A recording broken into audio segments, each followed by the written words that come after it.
సాధారణంగా ఎపిడమిక్ అంటే ఏమిటి? పాండమిక్ అంటే ఏంటి?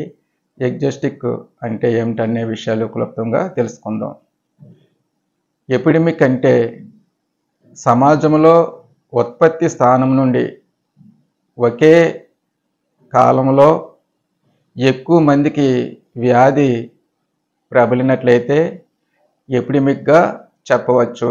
ఉదాహరణకు రోజుకు సగటున 20 నుంచి 60 మందికి విరోచనముల వ్యాధి సోకించో దాన్ని డయోరియా ఎపిడమిక్గా చెప్పవచ్చు.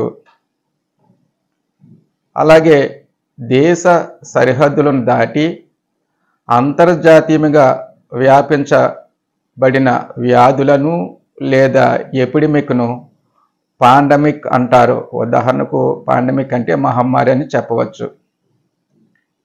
ఇతర దేశాల నుండి కొత్తగా దిగుమతి చేసుకునే వ్యాధులను ఎక్సోటిక్ అని అంటారు లేదా ఎక్సోటిక్ వ్యాధులని చెప్పవచ్చు.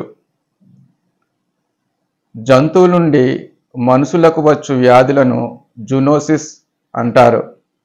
సాధారణంగా కొన్ని వ్యాధులు కాలానుగుణంగా కొన్ని ప్రాంతాలకు మాత్రమే పరిమితం అవుతాయి.